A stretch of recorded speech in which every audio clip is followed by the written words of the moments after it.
Brother made my life hell, then got my wife pregnant. Now he wants my help after our parents disowned him and left me their $2 million inheritance. My younger brother, David, has always harbored a deep-seated resentment towards me. If you think it stemmed from jealousy, you'd be wrong. He was the favored child, not me. There was no reason for him to be envious. To give you some context, our mother always indulged David. He was the golden child of our family. She cooked his meals, did his laundry, and even asked me to help him with his schoolwork. I was expected to assist him simply because we were family, but I never received the same consideration. I accepted this, as I was quite independent. Perhaps it was partly my fault for always meeting his needs without expecting anything in return. He never helped me when I needed it, and only approached me when he wanted something. While I was a quiet, introverted kid who enjoyed studying and keeping to myself, he was loud and rough, just like our dad. I also tend to be straightforward and honest, never sugarcoating things. I believe my mother may have developed a negative perception of me because of my straightforwardness. This favoritism made David the family's darling, and I didn't mind it while we were growing up. However, problems began when he started bullying and mocking me for being different from him. He would tease me about my height and the fact that I wore glasses. He would sneak into my room, read my diary, and then complain to my mom about what I had written. When I yelled at him and complained to our parents about him invading my privacy, they would laugh it off, saying it wasn't a big deal. He did more awful things, like nearly breaking my glasses and putting nasty things in my food. He even once put little stones in my cereal, but luckily, I found them before they could damage my teeth. When I told my mom, she dismissed it, saying this is how brothers bond. Whenever we fought, David would zero in on my insecurities to insult me. We went to the same school, so he knew I was being bullied by a few kids. Instead of supporting me, he sided with the bullies, calling me names like ugly loser or hairy monkey, and encouraging them to physically harm me, saying I was just a big failure. Another time, during a fight over something trivial that I can't even remember, he told me to kill myself. While I could easily brush off most insults, that one really hurt because I was struggling with my mental health at the time. I'm doing better now, but it was devastating to hear that my own brother wanted me dead. Since Dad was often at work and Mom didn't seem to care much, she even scolded me once, claiming it was my fault for irritating him. Things progressively worsened.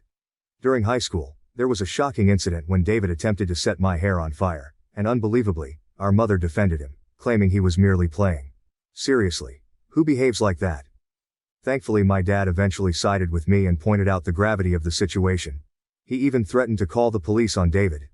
This moment was a real eye-opener for my brother, as he had never faced any consequences for his actions before. He was genuinely stunned, and my dad made it clear that enough was enough and that David needed to start respecting his older brother. Later, Dad came into my room to talk. I never expected his support because he always told David how similar they were, which was true. Dad admitted that he had waited for years, hoping David would mature, but he was slowly realizing that David was becoming a big bully. Hearing this from my dad was incredibly validating, and I almost broke down in tears. I confessed everything David had done to me over the years and even mentioned the bullying at school. My dad was shocked at how much I had endured. The next day, he spoke to the principal to ensure the bullies were warned about severe consequences if they continued. Later that evening, Dad enrolled me in MMA at our local gym, telling me I needed to man up and stand up to bullies in my life. I admit that a nerdy kid like me trying to learn to fight might have seemed laughable, but I was very focused. I managed my time well to balance my studies and daily workouts, and the MMA classes completely changed my life and physique. One day, David was up to his antics again. He stole my pocket money, which we received for helping with chores. I had been saving it for a while. David sneaked into my room and took it. I caught him just as he was about to cycle off with his friends. I demanded he return my money, but David mocked me, saying all I could do was run to Daddy for help. I don't know what came over me, but I punched him in the face. He was stunned, fell backward, and I retrieved my money from his pocket before throwing him back down. David started crying loudly, which was quite comical.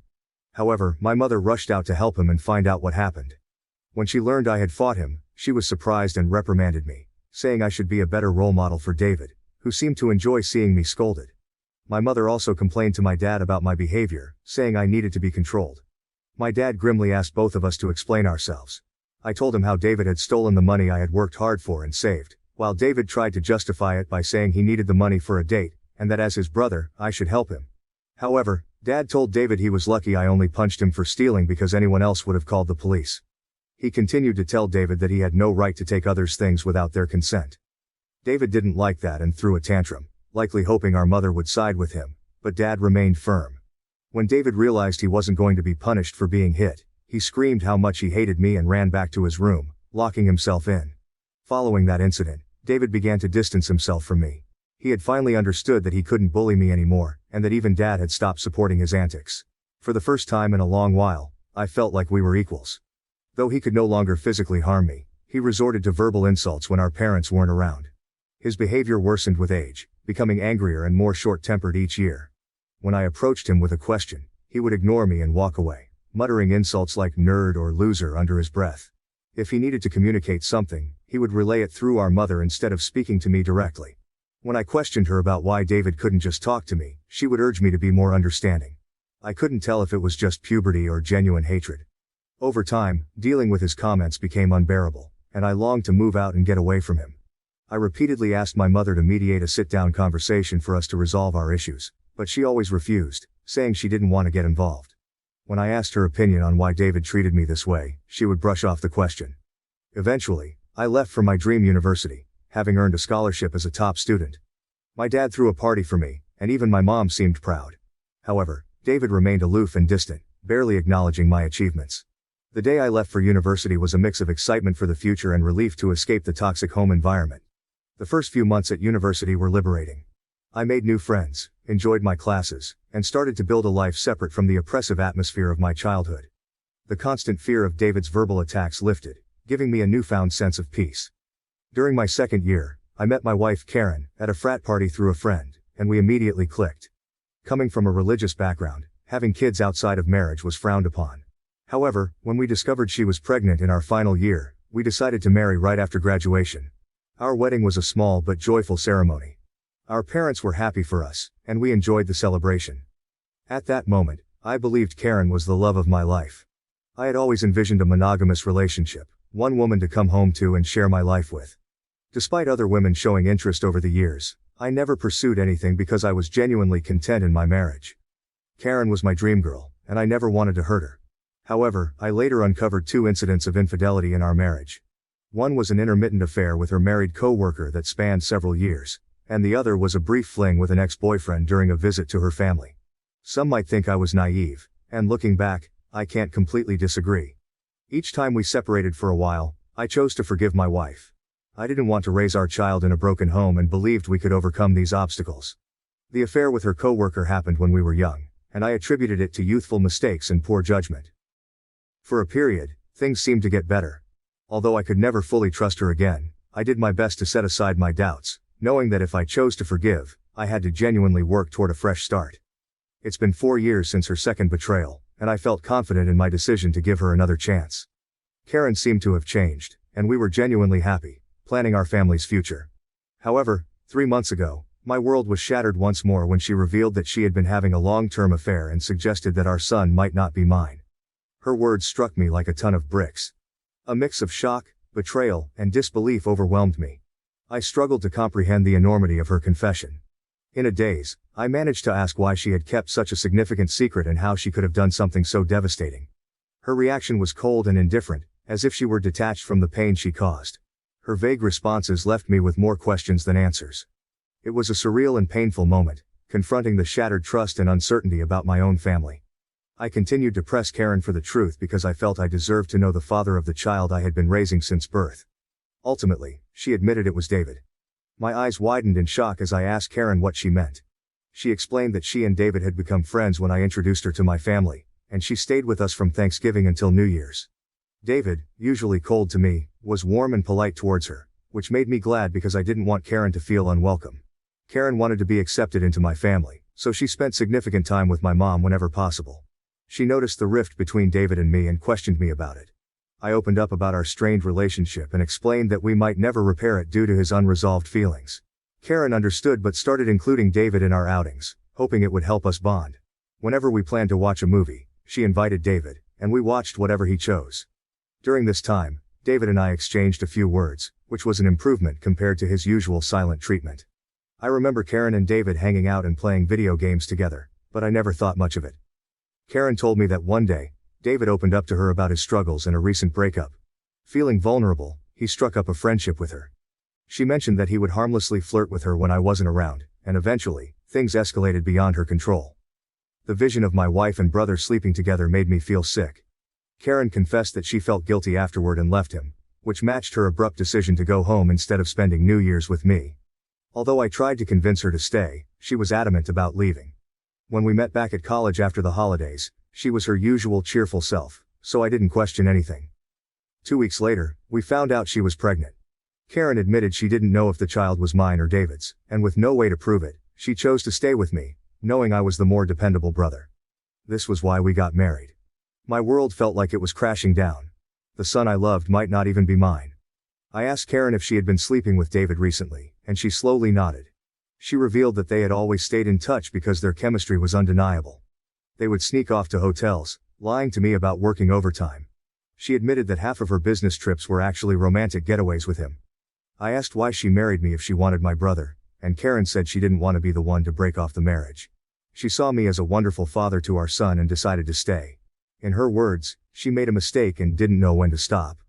I told Karen I was glad she told me the truth but that I was going to pack up and leave. She started crying, asking for forgiveness, and expected me to yell at her. Instead, I calmly packed my clothes. Karen insisted that if I loved her, I should fight for her and that mistakes happen in every marriage. When she realized I wasn't going to do anything, she changed tactics, saying our son would be affected by a divorce and that children shouldn't be raised in broken homes. I reminded her that I might not even be the father, which made her cry more and accuse me of being cruel. It seemed like she believed nothing could make me want to leave the marriage. Perhaps it was partly my fault for letting things slide in the past. While I did love her, it felt more like it stemmed from thinking we had a son together and had been together since college. Karen kept insisting it wasn't too late to fix things, but I struggled to believe her and had no patience left. Trust was a major issue, and her words felt hollow. Even if I forgave her, I could never forget she slept with my brother. I've always believed in forgiving mistakes because we're all flawed, but this was beyond acceptable limits. I left her crying on the doorstep and checked into a hotel. The next day, I went straight to my parents and revealed everything about my wife's affair with David, explaining how they had been secretly sleeping together for years. The shock on their faces was undeniable. True to her nature, my mother initially tried to defend David, insisting that her boy could never do such a thing to his own brother.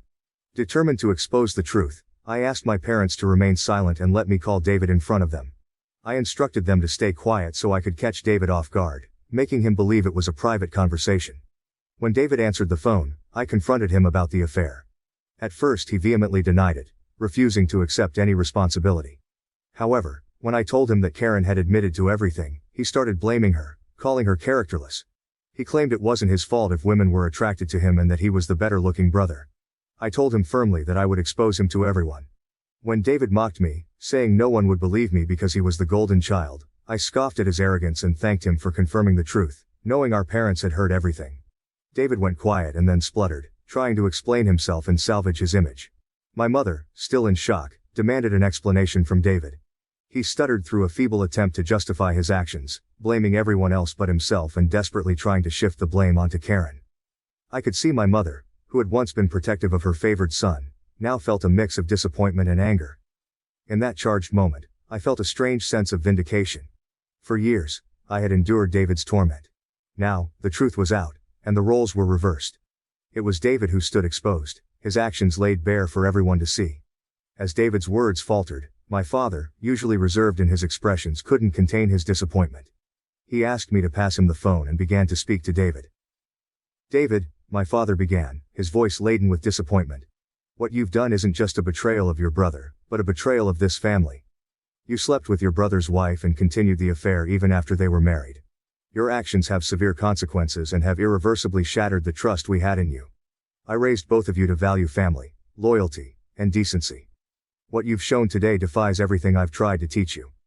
He paused, letting the weight of his words sink into David's conscience. "Your disregard for your brother's feelings and the lack of respect for his marriage are unacceptable. You've not only hurt him but also torn apart the bonds that hold our family together. Your mother and I are partly to blame for what you've become, but we will no longer tolerate this behavior. From today, you're cut off from the college funds I set up for you. You'll have to figure out how to pay your university fees on your own. I will also stop funding your lifestyle. Do you think it makes you more of a man to sleep with married women? Let's see how you manage without my money." Throughout this, I maintained a composed demeanor. Although I initially wanted to scream at David, watching my dad punish him was the ultimate vindication. I had exposed his true nature, and it was clear he had underestimated the consequences. My mother, despite David's persistent protests, continued to justify him, but my father swiftly ended the call, shutting down David's attempts to explain away his actions. Afterward, my mom approached me and hugged me. It had been a long time since we shared such a moment, but in that embrace, there was an unspoken understanding and support amid the family turmoil. She apologized for not believing me all this time. My 14-year-old self could never have imagined this moment, being vindicated and embraced by my mother.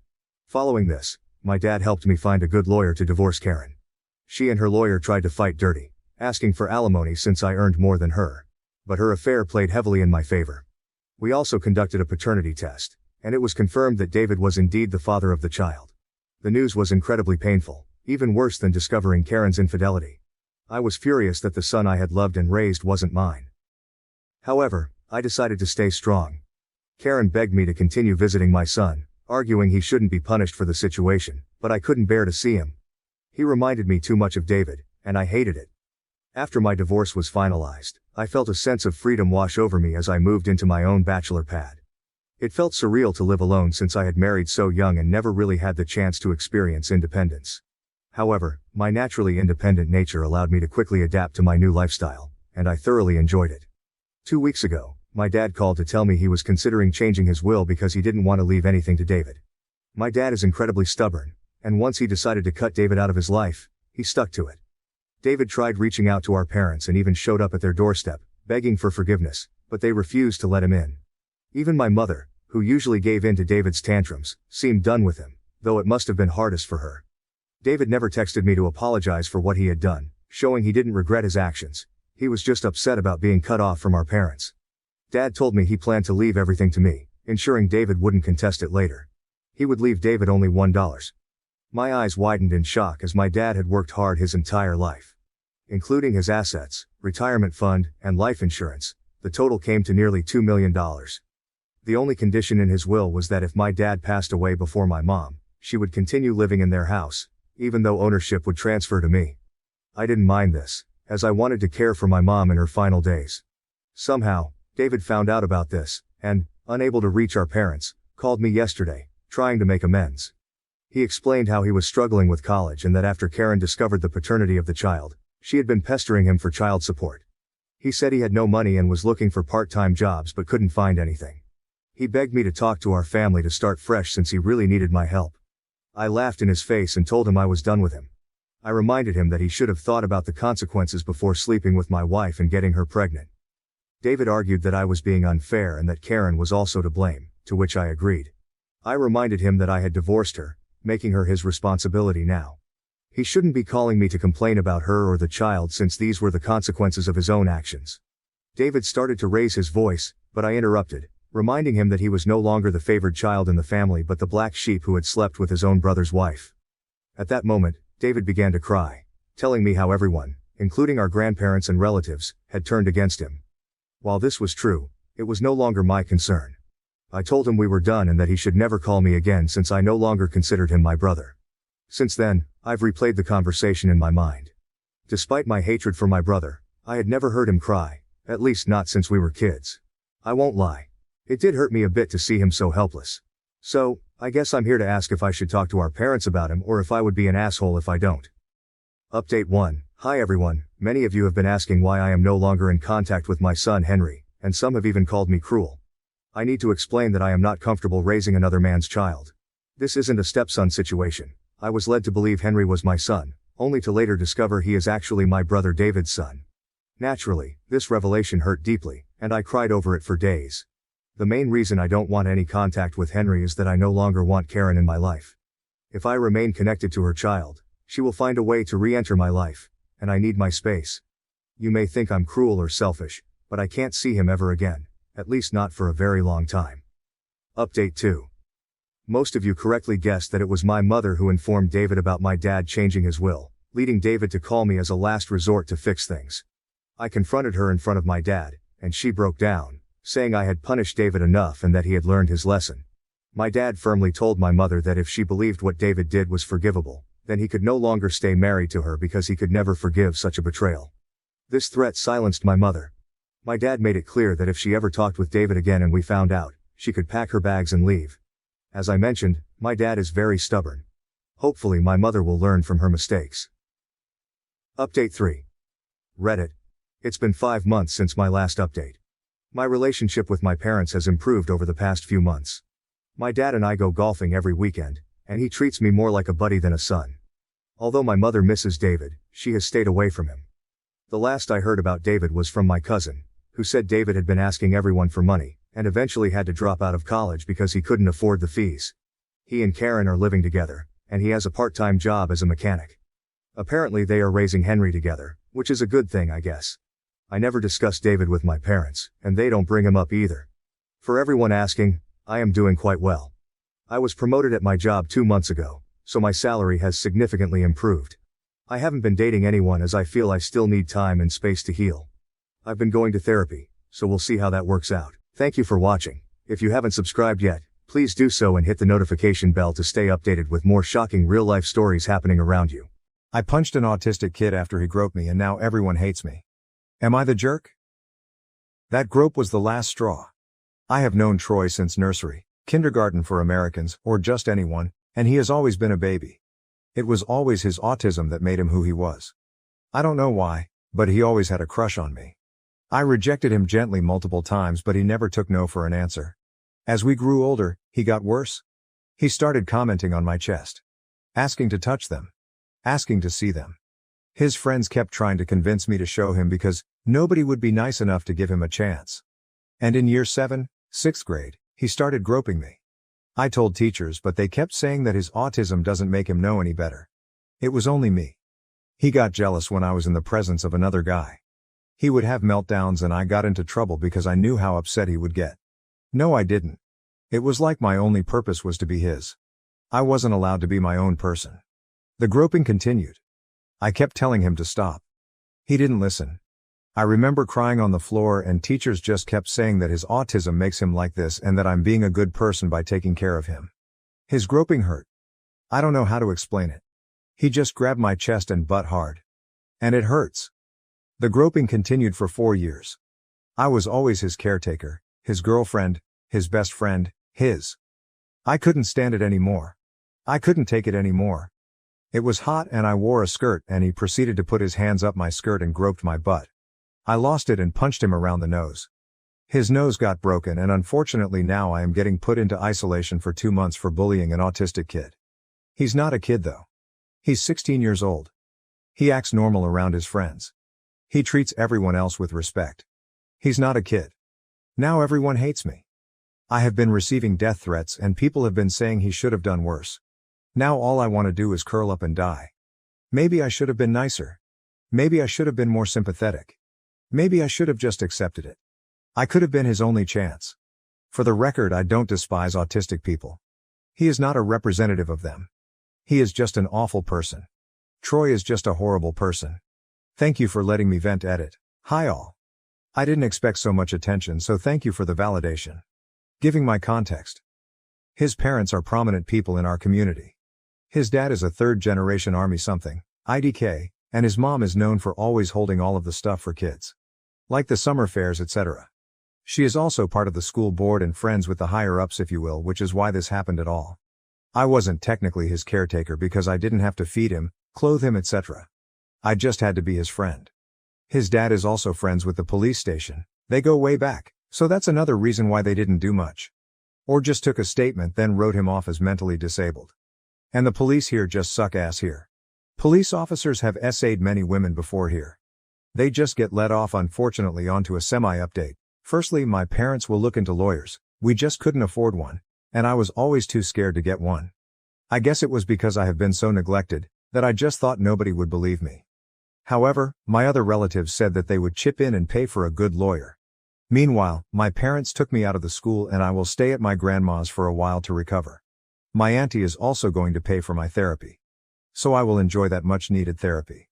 Thank you so much for the kind words. I hope you all miraculously wake up with more money in your bank's accounts than you expected. Edit 2. Hi all, I didn't expect this story to end up on TikTok so quickly. I would like to thank you all again for your words and thank you so much to those who have been reaching out to me. It means a lot. I would also like to point out that this is a throwaway account, and I want to stay anonymous. But thank you all so much again for the kind words and comments. I realize that I was never in the wrong. That I am a person. Thank you. I truly hope you all have the best days ever. You all are amazing. Relevant comments from OOP. Comment 1. Is the kid cognitively challenged? OP, nope, he has mild autism, if that makes sense. He's actually quite good around people. Just not me. IG. Comment 2. I would get law enforcement involved. OP, we tried to. They just didn't care because he is mentally challenged. My parents genuinely tried to do something, but when everyone defends him, they believe the majority.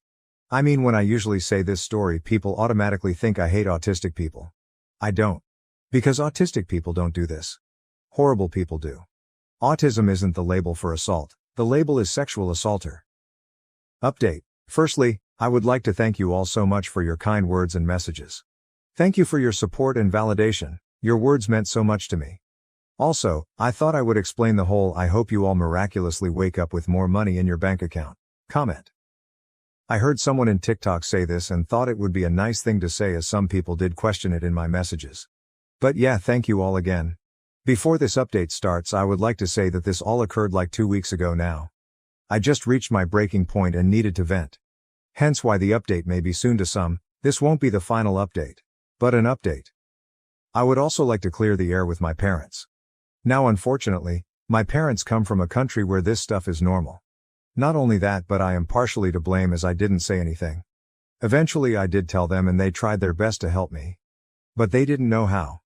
Though I do acknowledge their efforts, I am still going to be taking time to heal from them as well. My entire family also had a go at them and expressed their disappointment. The best thing for now is for me to spend some time apart from them. So to begin, I left the school. After my parents had heard that I got into trouble seriously because of Troy again, they basically thought it was time to pull me out. I am due to start my new school in 2 weeks. I have also been trying to settle at my grandma's house as I just needed a fresh start with fresh people. To be honest, I have never felt so free. I have had to deal with that torment for years and years. So now I can enjoy the pleasure of walking home and not seeing him or bumping into him. So I feel great. On to the serious stuff. As I had mentioned, my family basically decided to pay for a lawyer, and we are now hoping to have a lawsuit against basically everyone involved. My grandma also had a go, to put nicely, with the school's board for basically allowing nepotism to harass other girls. She called all of the teachers a disgrace for endangering not only me but other people, and saying how none of the teachers who allowed this deserved to even step foot into a school. This experience has also not been all sunshines and daisies. After the suit was claimed or made, IDK, my parents got letters and messages basically asking for the case to be dropped. My parents obviously said no. But it still didn't stop the harassment. I eventually got harassed too. All of the people giving me death threats decided to go into graphic detail on what Troy wanted to do to me. Spoiler, it wasn't great. And Troy's parents showed up on my doorstep demanding to see me and talk to me, and how Troy is ready to apologize. Thankfully by then my uncle and I had been on the way to my grandma's house. However, my parents obviously didn't let them in regardless, and said that if they wanted to communicate it had to be through a lawyer. The harassment didn't stop. And eventually Troy sent me a message on a burner account detailing all of the things he was going to do if got the opportunity to, and that I should be grateful that I managed to walk away with just a groping. Troy also kept spewing on about how I'm nothing but a whore or slut, etc. And I should be grateful that someone so popular even looked my way.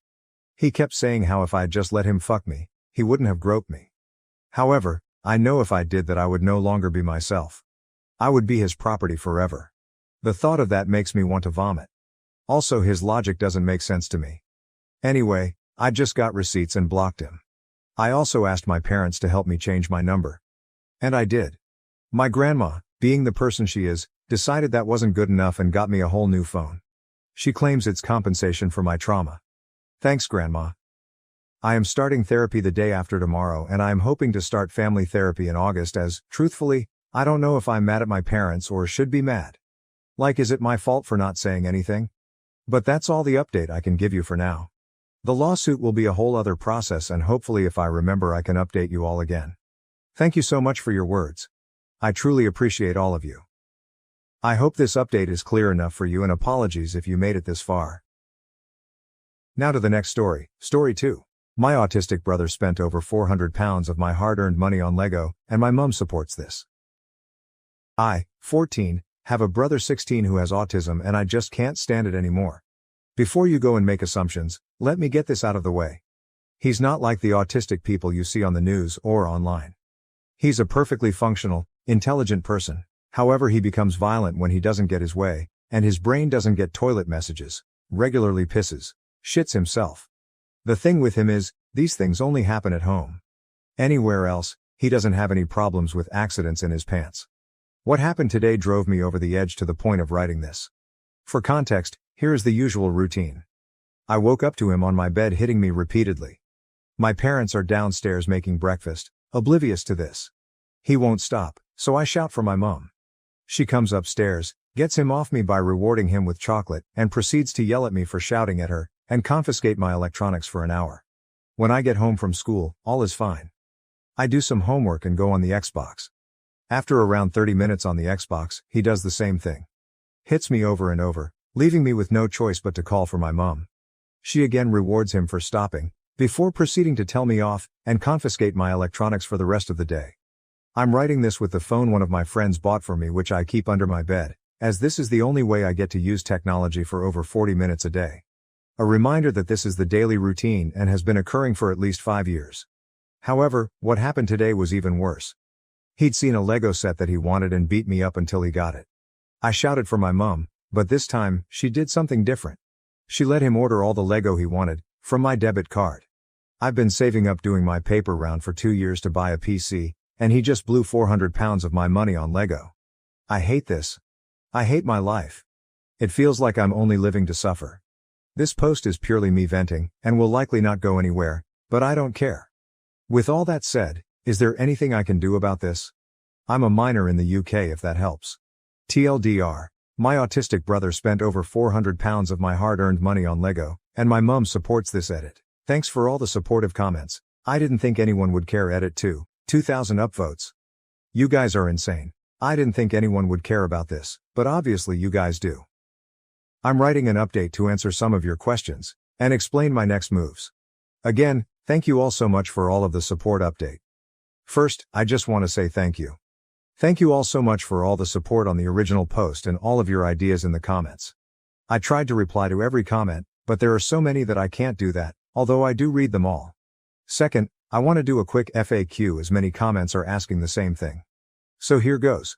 Move in with another family member, tell another family member. They all live 100 plus miles away and don't believe that it's serious. You can get your money back as you're the cardholder.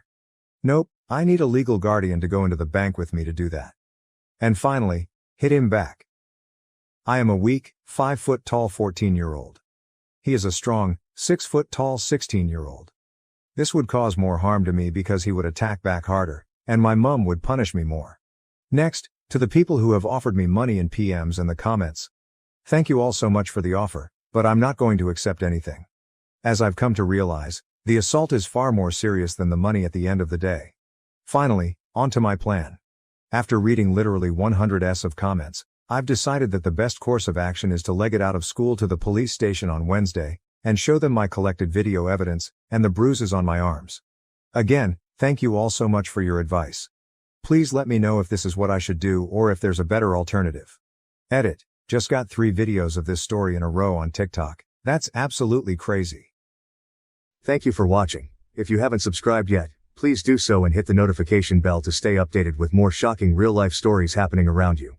My brother-in-law who married my sister told my wife that he was in love with her. This led to a chain of horrific discoveries in our family. Yesterday, out of the blue, my brother-in-law asked my wife if she could meet him for lunch. He said there was something he needed to talk to her about. When my wife told me about his invitation, she seemed puzzled but not overly concerned. "Do you think it's about my sister?" she asked, furrowing her brow. "Maybe they're having problems, and he wants to get a woman's perspective on things." I found the whole situation odd.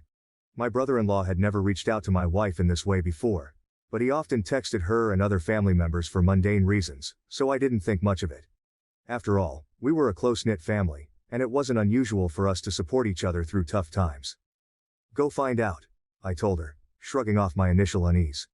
My wife agreed, deciding to meet him at a cafe near her office the next day. The next morning, as she was getting ready for work, she mentioned lunch again. "I'm still not sure what this is about," she said, a hint of worry in her voice.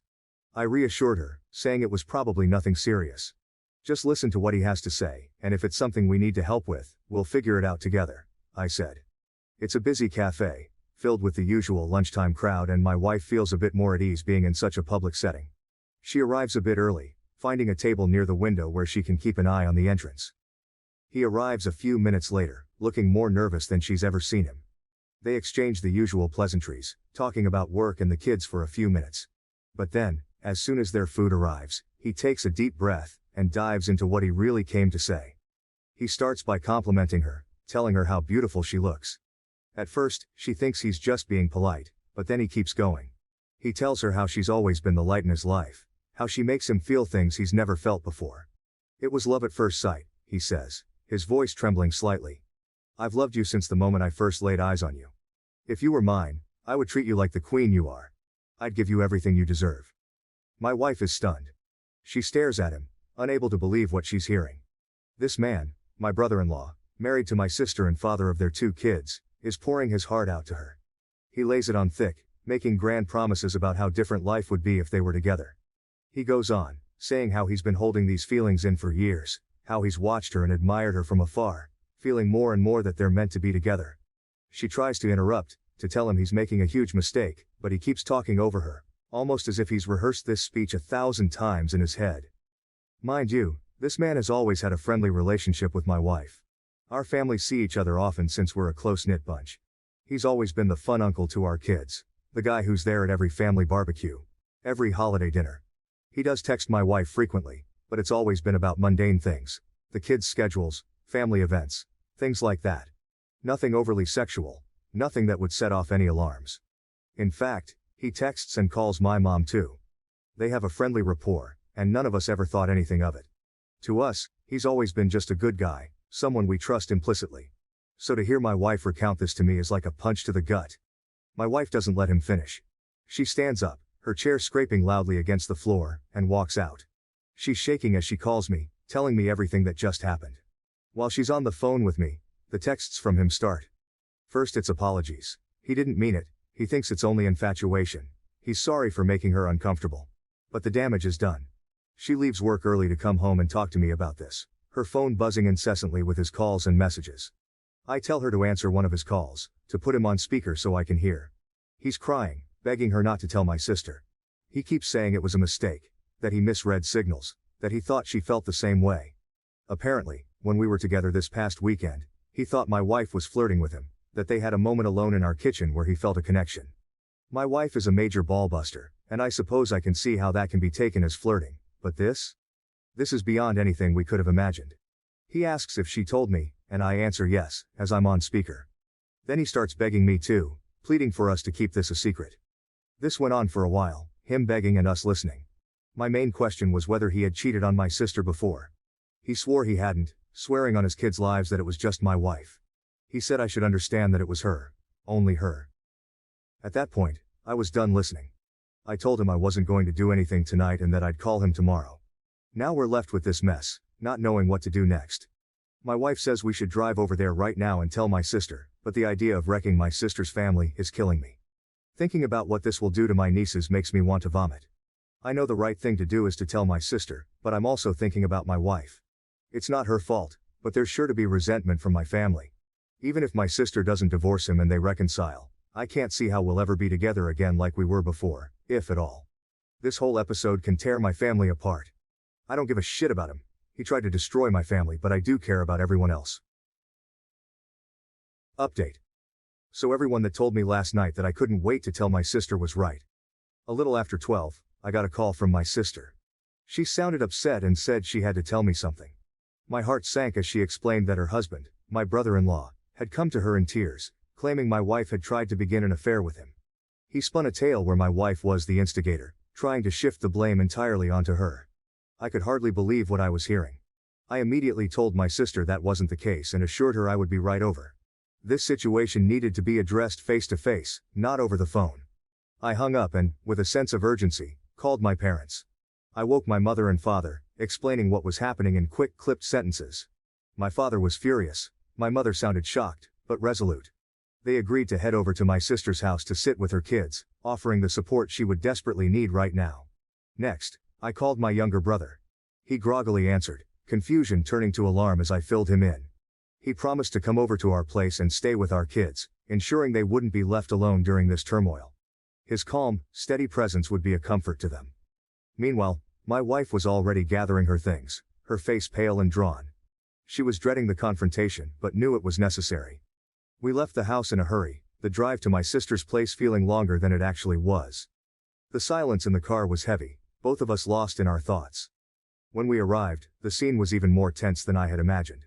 My sister is out on the front porch with my brother-in-law when we get there. He looks beaten, eyes downcast, his posture slumped in defeat. He knows we have the texts and voicemails, the undeniable proof of his betrayal. I really don't know what he was hoping to accomplish by calling my sister in the middle of the night with his lies. Maybe he thought he could get ahead of the story, twist the narrative to save himself, but it was a futile effort. As we walk up to them, the tension in the air is palpable. My wife is trembling, her face a mask of controlled anger and hurt. She hands my sister her phone without a word. My sister takes it, her hands steady but her eyes burning with a mix of fury and pain. She scrolls through the texts, her expression hardening, with each one she reads. Then she listens to the voicemails, the damning evidence of his declarations, and her refusals. Before she can say anything, my brother-in-law starts sobbing. This is a man who runs into burning buildings, who faces danger daily without flinching. Seeing him like this, broken and vulnerable, is jarring. His cries are deep and guttural, raw with regret and fear. It's a scene that's almost surreal. A big tough firefighter brought to his knees by his own actions. My sister's face remains impassive, a mask of stern resolve. She's always been tough, but right now, she's unyielding. She waits for him to finish, her silence more powerful than any words. When he finally quiets down, still hiccuping with the remnants of his sobs, she speaks. Pack a bag and go, she says, her voice cold and clear. I can't stand to look at you. He tries to argue, to plead his case, but she's having none of it. Stop it, she snaps, cutting through his words.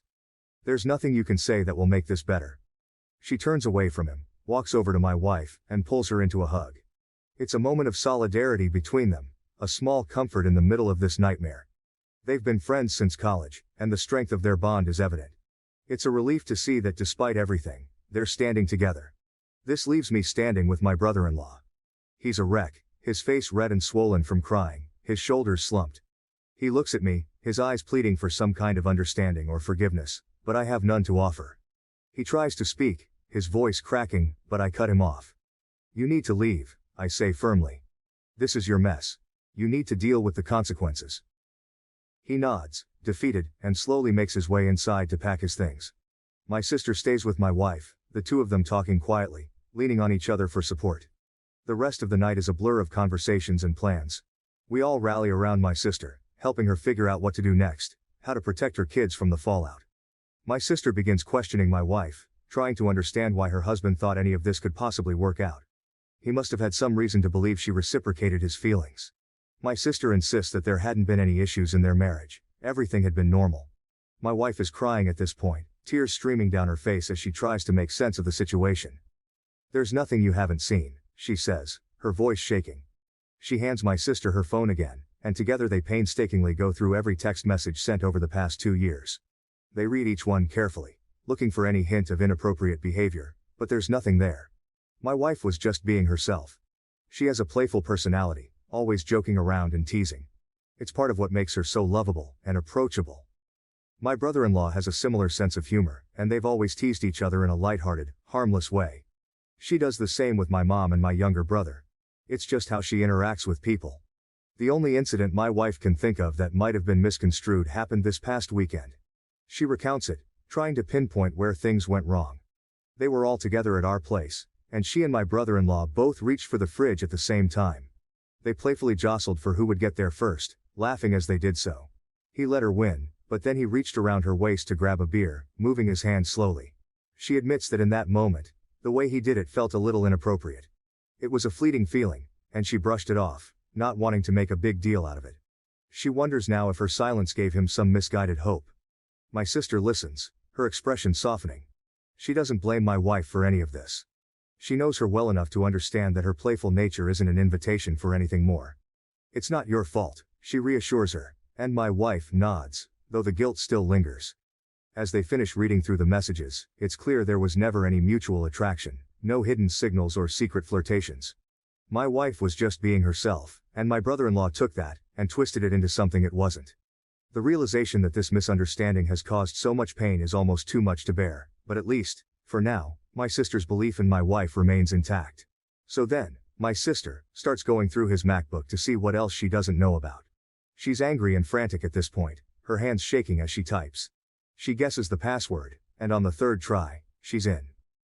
With a deep breath, she starts searching through his files, looking for anything that might shed more light on this nightmare. It doesn't take long before she finds something disturbing. There, buried in a folder labeled innocuously, are a lot of pictures of my wife. They date back years, and what's more unsettling is that they're always isolated shots, just her, never in group settings or candid family moments. My sister clicks through them, her anger turning into a cold, creeping horror. One set of photos stands out. A few years ago, we went on a couple's trip to the Caribbean. It was a rare vacation without the kids, and my wife, feeling more relaxed in the adults-only environment, had worn a bikini. She usually doesn't, preferring more modest swimwear, but this time she had felt comfortable enough to do so. There were probably 50 pictures of her in that bikini, each one taken without her knowledge. My sister's face pales as she scrolls through them. It's clear he's been secretly snapping these photos for years, collecting them obsessively. The realization that he's been harboring this fixation, lurking in the shadows of family events, sends a shiver down her spine. Does this now enter restraining order territory? She wonders aloud, her voice barely above a whisper. This has taken a creepy turn, far beyond what any of us had imagined. The boundary between inappropriate and outright disturbing has been crossed. She calls us over, showing us the pictures. My wife gasps, her hand flying to her mouth in shock. She had no idea he was doing this, no inkling of his obsession. My sister, her anger now tempered by a deep sense of betrayal, starts talking about next steps. Legal action, protection for her kids, and a restraining order. All possibilities that need to be considered now. We're all reeling from this new discovery. The man we thought we knew, who we trusted as a husband, a father, and a brother-in-law, has shown a side of himself that's dark and disturbing. It's not just a matter of infatuation anymore, it's something far more insidious. Unfortunately, the mess continues. My sister agreed to talk to her husband last night and let him explain himself. She was determined to get the full story and decided to involve my wife directly to ensure there would be no lying or half-truths. They set up a FaceTime call with my wife, and I listened in off camera, my heart pounding with a mix of anger and dread. My sister, ever thorough, recorded the entire conversation for good measure. As soon as the call began, the tension was palpable. My brother-in-law looked exhausted, his eyes red-rimmed and swollen from crying. He started hesitantly, his voice shaky, but as he spoke, the truth began to pour out, and the story unfolded in a way none of us had fully anticipated. He admitted he's been obsessed with my wife for years. It started the day I met her, he confessed, his voice barely above a whisper. He went on to explain that it was during one of those early gatherings where my sister, eager to introduce her new boyfriend to her friends, had brought him along. My wife and I were dating at the time, but he had met her before he met me. At first, he thought his feelings were purely physical, an innocent crush that he could brush aside. But as time went on and he spent more time around her, he realized it was more than that. He became fixated on her personality, her laughter, the way she interacted with everyone around her. He described moments where he found himself watching her, captivated by her presence, even as she was just being herself, playful and kind. He detailed how he had tried to suppress these feelings, convincing himself that they were harmless. But over time, his obsession grew. He started finding ways to be near her more often, volunteering to help with family events, making excuses to text her about trivial things. It was a slow, insidious process that eventually led to the point where he felt compelled to confess his feelings, deluding himself into believing she might feel the same way. My sister listened, her face a mask of controlled rage and heartbreak. She didn't interrupt him, letting him dig his own grave with each word. My wife, on the other hand, was visibly shaken. Hearing how long this had been going on, how deeply his obsession ran, was almost too much for her to bear. When he finished, there was a heavy silence. My sister finally spoke, her voice icy and measured. "What made you think that my wife would leave me for you?" she asked, her eyes boring into his. He stammered, struggling to find the right words. He mentioned the supposed mutual attraction, the moments he had misinterpreted as signs of her reciprocation. My wife and sister exploded at that point, their pent-up anger and frustration spilling over. There was a lot of cussing, a lot of screaming, the raw emotion of betrayal and hurt coming to the forefront. My wife hung up the call, her hands trembling, her face pale. She was concerned for me, for us, assuring me repeatedly that the attraction was one-sided. I believed her. I always had. Even if she did find him physically attractive at some point, I knew she would never act on it. She's serious about trust and fidelity. Something she made clear early on in our relationship. This whole ordeal was a twisted fantasy of my brother-in-law's, a dangerous delusion that had nearly torn our family apart. The tension that had been building up during the call finally erupted into a storm of cussing and screaming. My wife's voice was a mix of fury and hurt, while my sister's was steely and unforgiving. The barrage of emotions was overwhelming, the air thick with betrayal and disbelief. The phone call abruptly ended when my wife, shaking and distraught, hung up because she was concerned for me. She turned to me, her eyes wide with fear and confusion. "It was one-sided," she assured me, her voice trembling. "I never thought it wasn't," I replied, trying to soothe her. Even if she did find him physically attractive at some point, I knew she would never act on it. She's just not that type of person. Early on in our relationship, there was a moment that encapsulated her stance on trust and fidelity perfectly. I remember watching her one morning as she was dressing, admiring her without saying a word. She noticed, gave me a teasing smile and asked if I liked what I saw. But then her expression turned serious, almost cold. "Never fuck up," she said, her tone leaving no room for misunderstanding. "Or you'll never see this again." She meant every word. My wife is serious about trust. Once it's broken, it's almost impossible to mend. As I sat there, replaying the chaotic scene in my mind, I couldn't help but reflect on my brother-in-law. I knew he was a little cocky, always walking with a certain swagger, but my God, I never knew he thought so highly of himself to believe he could pull off something like this. His delusions of grandeur were staggering, completely detached from reality. I talked to my sister later on, once the initial shock had started to wear off and we could speak more calmly. She was resolute, determined to protect her children from the fallout of her husband's actions. She told me she would be contacting a lawyer first thing Monday morning to see what steps she could take to limit his exposure to their kids. She wanted to ensure that they were shielded from as much of this mess as possible. "As far as I'm concerned, he's detached from reality," she said, her voice steely with resolve. Her concern was no longer about saving her marriage but about safeguarding her children and maintaining a semblance of stability for them. Anyway, my brother-in-law returned home yesterday, not because my sister wants him back but because she can't legally stop him. Despite the turmoil and the clear betrayal, he has the right to be in the house until the legal proceedings move forward. The atmosphere is tense and uncomfortable, filled with unspoken words and palpable resentment. They are done, and I think he realizes that now. There's a hollow look in his eyes, as if he understands that any hope he had of salvaging their marriage is gone. The lawyer tells my sister that since my brother-in-law's behavior over the past few days has been documented, there is a good chance she will be granted full custody of the kids. The texts, voicemails, and the disturbing cache of photos all paint a clear picture of his obsession and instability. He doesn't seem to even want to fight her on that. It's as if he knows he's lost everything and is too weary to put up a battle. My sister will be fine. She's stronger than she looks, and any love she had for him is gone. She moves through the house with a determined air, her focus now entirely on her children and their future. She doesn't seem to be broken up about it. Rather, she looks like someone who's finally seen the truth and is ready to move forward. The kids don't know what happened yet. They sense something is wrong. Kids always do. But they don't know the details. My brother-in-law was never around much anyway when the kids were home. He often slept at the fire station, pulling double shifts and overtime. His absence was a constant in their lives, a silent but ever-present gap that they had grown used to. But it is certain to be hard on them once they know what's going to happen. The stability of their home, the presence of both parents, even if it was fractured, will change. My sister is prepared for this. She's already spoken to a child psychologist to help them navigate the inevitable questions and emotions that will arise. She's ready to be both mother and father, to provide them with the love and support they'll need. As for my brother-in-law, he stays in the guest room, a silent figure in a house that no longer feels like his home. He seems resigned to his fate, going through the motions but devoid of any real fight. It's a sad, pitiful sight, but my sympathy is limited. Some of my friends have said that there must be more women, that someone as obsessive as my brother-in-law couldn't have fixated on just one person. But as far as we can tell, there hasn't been anyone else. It's really just the obsession with my wife. His fixation on her has been singular and intense, leaving no room for anyone else. After everything came to light, my wife blocked his phone number, trying to create some distance and protect herself from his unwanted advances. But on the same night he returned home, he sent my wife an email from an account he had just made. It started with a seemingly sincere apology, but it quickly took a turn into something much darker.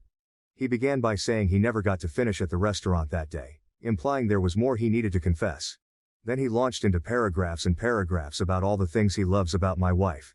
He detailed the desperation he felt, the overwhelming emotions that had driven him to act so irrationally. He recounted every little detail he admired about her, her smile, her laugh, the way she interacted with others. It was unsettling, to say the least, to see his obsession laid out so starkly. He mentioned their supposed mutual attraction again, insisting that there was a palpable sexual tension between them that he had always felt. He was delusional, mistaking her friendly, playful nature for something more. He painted a picture of a connection that existed only in his mind, a fantasy that he had convinced himself was real. The email ended with a rather large section about me. Let's just say I didn't know he had such a low opinion of me.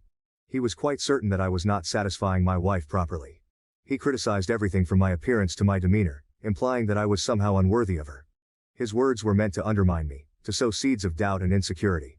Reading the email was a gut punch. It was clear that his obsession with my wife had twisted his perceptions and fueled his disdain for me. He saw me as an obstacle, someone unworthy of the woman he had placed on a pedestal. But instead of feeling threatened, it only solidified my resolve to protect my wife, and my family, from his delusions. We forwarded the email to my sister and her lawyer. It was more evidence of his unstable state of mind, another piece of the puzzle that showed just how far gone he was. This email, with its mix of apology, obsession and vitriol, might be enough to get him removed from the house permanently. For now, my wife and I are taking it one day at a time. The support from our friends and family has been invaluable, helping us navigate this surreal and painful situation. Finally, my wife isn't doing great, but she is improving each day. She does feel guilty for being too comfortable around my brother-in-law. Normally, she is very careful about setting boundaries with other men. In case it wasn't clear, my wife is quite stunning and receives a lot of male attention. However, she felt safe around my brother-in-law because he was family, and she never thought he would cross any lines. Fortunately, she and my sister are on good terms, and there doesn't seem to be any resentment, which is a relief. We will all be okay, but it will take time. Thank you to everyone who commented and offered their support. My primary concern throughout this was my sister and her children. The impact of my brother-in-law's actions on their lives is immense. Ensuring their protection and emotional well-being became our priority. Children, especially, need shielding from such toxic situations to maintain their sense of security and normalcy. When faced with such a situation, it's essential to act quickly and decisively. We didn't hesitate to gather evidence, confront the issue, and involve legal help to ensure the safety and well-being of everyone involved. Procrastination or denial could have led to further harm. What do you think about this story? Please share your comments down below. Thank you for listening to Vibe Tales. My sister is severely autistic and I hate her for turning my life into a living nightmare. I hate her. That should be wrong to say, but it doesn't feel like it. Ever since my sister was born, it's like I vanished from my parents' radar. I was 6, excited to be a big sister, but that excitement faded fast. The shift was gradual but undeniable. Suddenly, I was moving into the basement because she needed to be closer to mom and dad. That hurt. The basement was creepy and cold, and I missed the warmth of being near them. Nights down there were long and lonely. I'd hear the rest of the family upstairs and feel so cut off, like I was more of an afterthought than a daughter. Losing my toys to her was another blow. She didn't mean to break them, but it happened all the time. I remember trying to explain to my parents how it made me feel, hoping for a bit of sympathy, maybe even justice. But all I got was, "She's younger, she doesn't understand. You're the big sister, you should be more understanding." It felt so unfair. Those toys were my escape, and seeing them broken, without anyone caring enough to address it, just piled on the feeling of being invisible. The MacBook incident was the last straw. School had given it to me because I'd been doing really well, and then one day, it was just destroyed. My school was mad at me for being careless, and my parents. They just added to the blame. No one stopped to consider it wasn't actually my fault. I was furious and hurt, but mostly, I felt alone in dealing with the mess. It wasn't just about a laptop, it was about feeling like nobody had my back. Honestly, trying to balance being a sister and having a life is rough. I love my sister, sure, but it's like my parents forget I'm still a kid too. Every time she needs something, I have to drop everything. Doesn't matter if I'm studying, hanging out, or even trying to catch a break.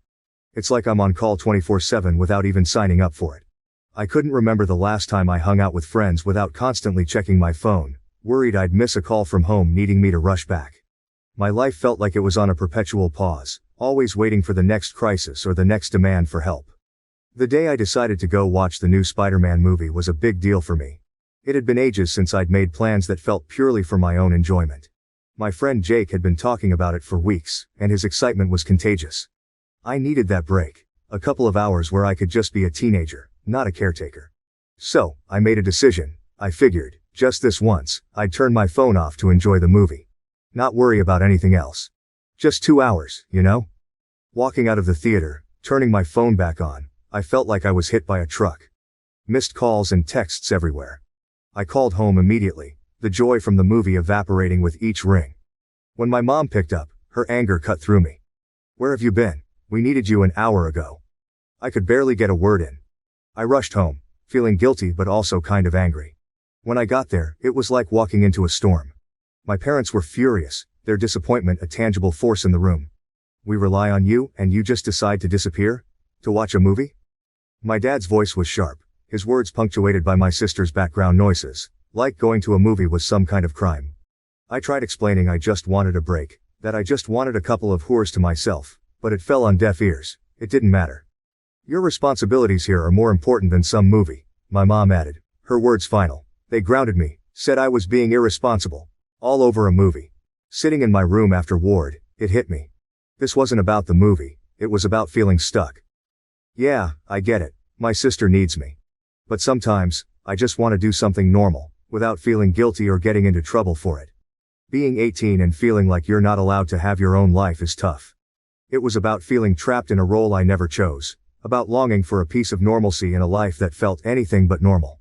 I loved my sister deeply, but in that moment, I couldn't help but feel robbed of the simple teenage experiences, of friendships and carefree moments. Living in my house feels like I'm trapped in a loop where everything revolves around my sister and her needs. Don't get me wrong, I get it. She needs a lot of care, and I want to be there for her.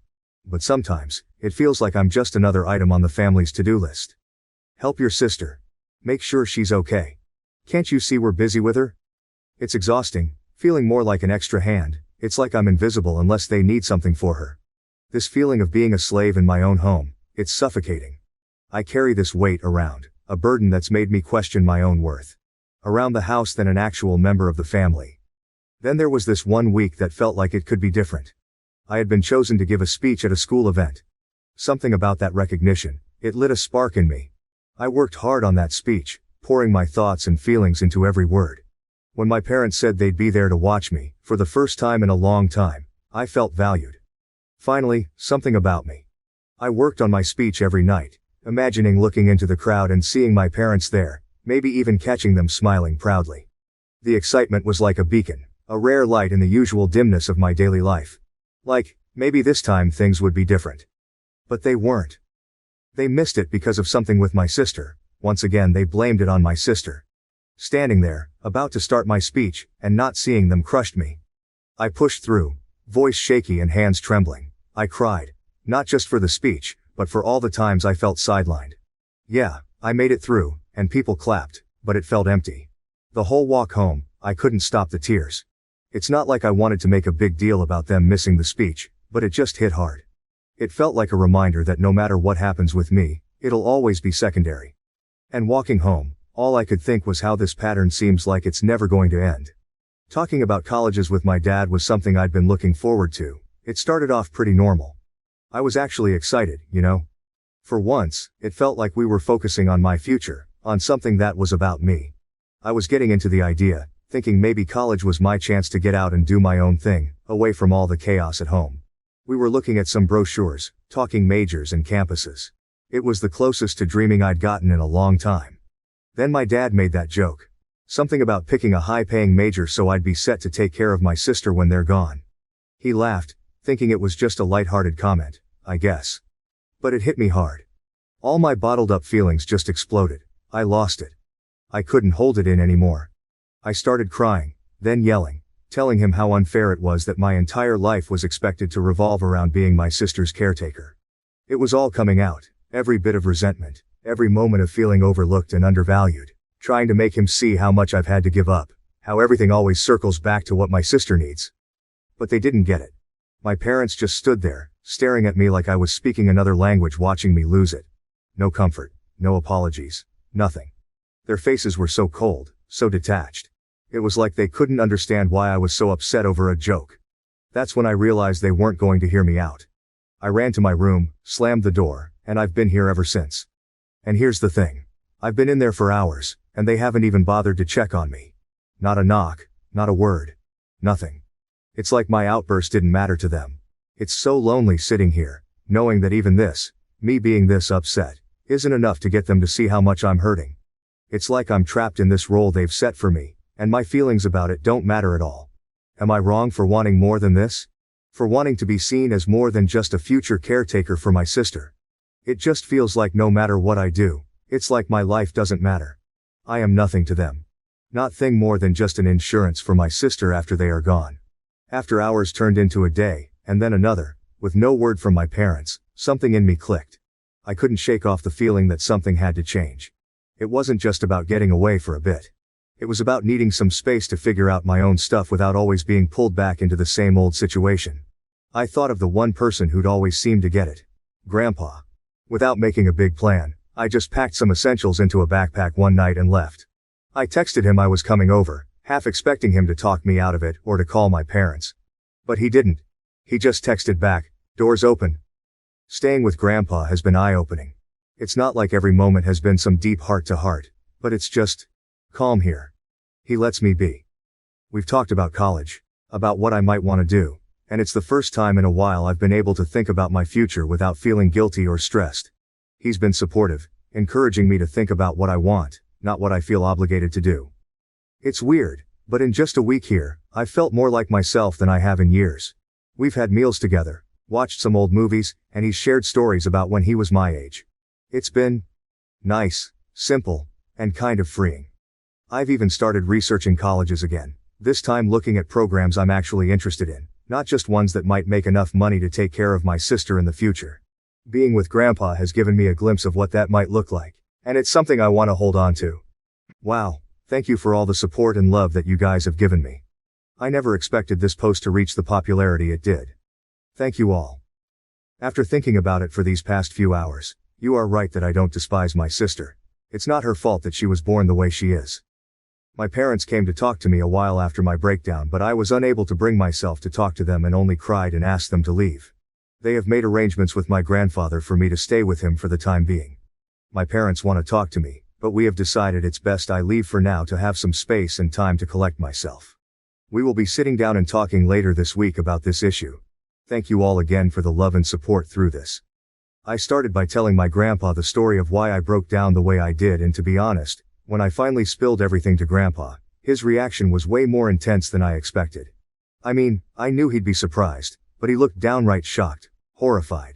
I told him all about how things have been at home, how I've basically been my sister's full-time caregiver on top of everything else, and how it all came crashing down that day with my dad's joke about college and taking care of her forever. Grandpa was seriously upset, especially when he found out that my sister was supposed to have professional help that she wasn't getting. He said a lot of stuff. He told me some things that I don't feel comfortable repeating here, but in essence my sister is supposed to be getting care from a professional and that my parents were ignoring that. But the gist was that it wasn't right or safe for me to be in that position, especially with how things were with my sister. He couldn't believe my parents were putting all this on me, and that they'd kept so much from the rest of the family. He was also really mad about the whole movie incident, saying it was the last straw that showed how unfairly I was being treated. Grandpa's pretty chill most of the time, so seeing him this mad was kind of a big deal.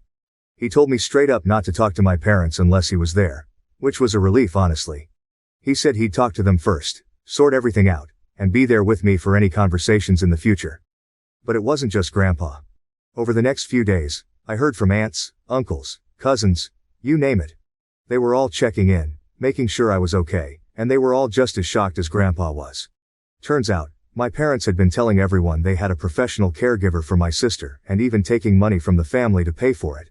Except, that caregiver never existed. Everyone was pretty upset about being lied to, especially about something so serious. This past week? Man, it's been a roller coaster. Tough, yeah, but also kinda eye-opening in a good way. The whole drama with my parents and finding out all that stuff I had no idea about was a lot to handle. But then, there's been this unexpected silver lining. My extended family stepping up in ways I didn't even know I needed. Grandpa's been at the center of it all, trying to make up for what he keeps calling lost time. He's been really pushing me to just be a teenager again. It's weird but nice. Getting nudged to hang out with my friends more, or just chill and do whatever I feel like. Stuff I haven't really done in, well, forever. It's like he's on this mission to help me reclaim parts of my life I didn't even realize I was missing out on. And it's not just him. My aunts and uncles have been amazing too. They've been around a lot this week, checking in, bringing over food, just talking and actually listening. It's like they're making this massive effort to show they care, to make sure I don't feel alone in this whole mess. It's pretty overwhelming but in the best way possible. For the first time in what feels like ages, I'm not just the sister, or the caretaker. I'm just me, and that feels really good. The talk with my parents on Saturday night.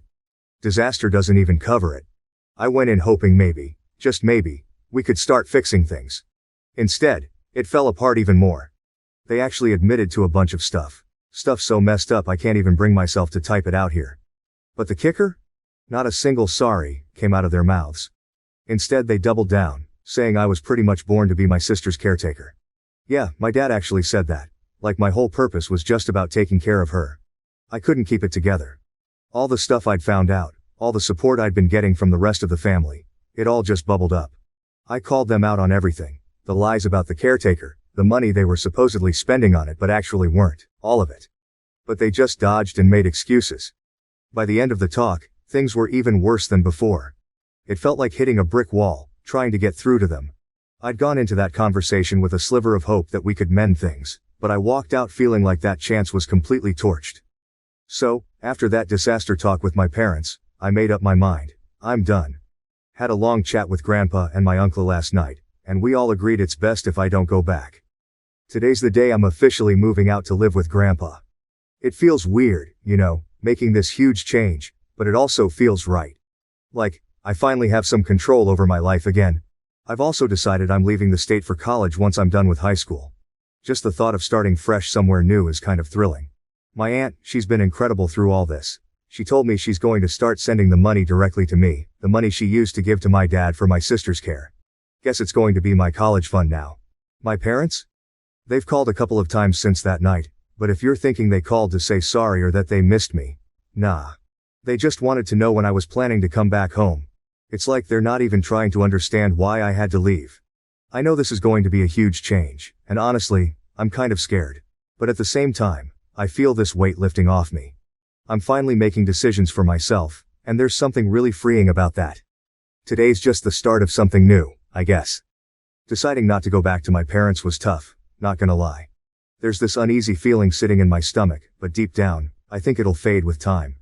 The support I've been getting from the rest of my family has been unreal. It's weird. Even though I've made this big decision, feeling all their love and support makes the whole situation a bit easier to handle.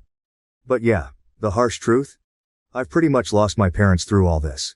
That realization hits hard. It's a lot to process, and sometimes I catch myself wishing things could have been different. But through all the mess, I've come to see something really important. I don't hate my sister. That anger I thought I felt towards her was misplaced. She's not the one to blame for how our parents chose to handle things. I love her, more than I can say, and hating her for something she had no control over was wrong on so many levels. I hope, someday, I can make that right. For now though, leaving is what I need to do for myself. It's about finding my own way, figuring out who I am outside of this whole situation. It's going to be a journey, but I'm ready for it.